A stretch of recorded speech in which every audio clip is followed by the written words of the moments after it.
there's a lot of work to be done over the next few years. For sport itself, we still have a bit of a strange mentality.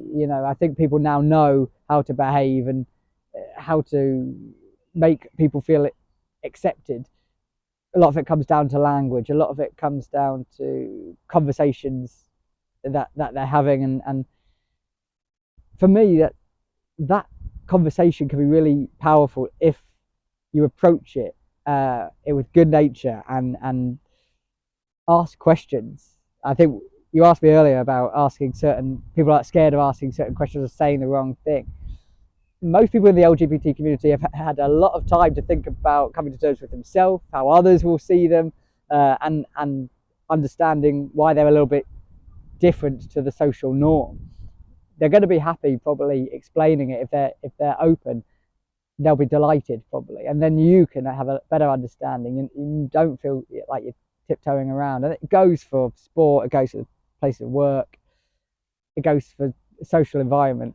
Making people feel included doesn't mean you have to stay silent. I think having those sorts of conversations, making people aware of that, rather than at the point we're at now where we're a little bit scared of having those conversations, can then finally give us some inclusive environments.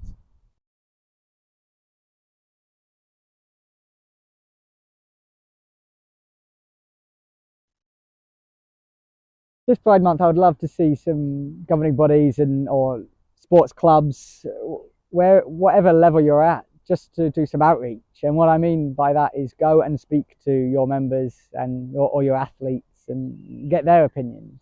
Find out who you have in your club. Learn about those individuals, and then go from there. That could be anonymously, or it can be done publicly in a big group or environment. But I would say the anonymous way would be the best route, because then you know who you have in your group, how you can support them, and you can educate people as to why you're doing these things and why we are supporting them in that way. And for me, I think people are so desperate to be inclusive, be seen as inclusive, and then not really act any further than that. However, if you know who is in your group, who's in your club, suddenly your arsenal is a lot fuller, and you can go and really take care of them.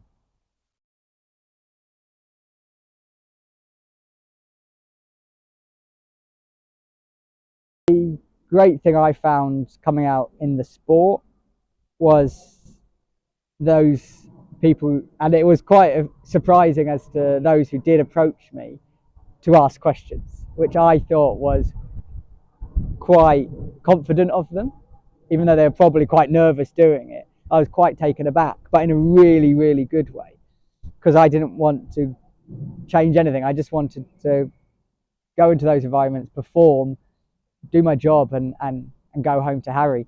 Whereas it was really interesting to see quite a lot of my male teammates actually asked me a number of questions and just tried to get their head around it. And that happened probably for a few months, and then never happened again, which is really powerful, because whether that's them having other conversations as a result of the conversation they had with me, or them just learning that way, and the environment just seemed to never be a toxic one, and I wasn't worried really at any point.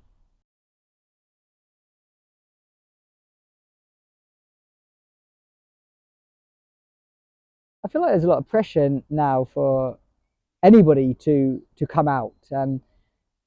I really would love to get to the point where you don't even have to come out, but we're away from that still yet. However, I think I had to look at it when I came out was why and the reasons for that. I was in a loving relationship. I then decided to tell my friends and family. Then I went to my coach, the sport, and that far.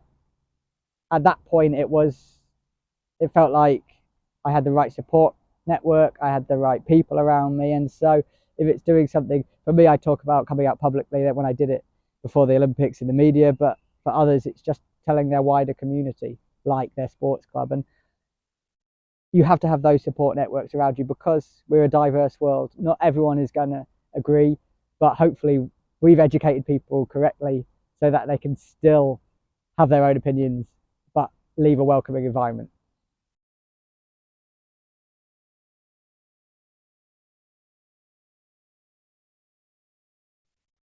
Safe spaces is a term I've heard mocked, which really annoys me, because again, I feel like it's just a bit of a tick box exercise, and the term is just easily used, and we don't actually know what we're doing with these safe spaces. Is it just an area where nobody else can go except the LGBT community? Absolutely not. This is a safe space isn't a designated room in a building. It is just an environment where those who are in it know how to approach one another, or new people they never met, people that perhaps that they're aware of, that they don't really understand their culture, their religion, their sexual orientation.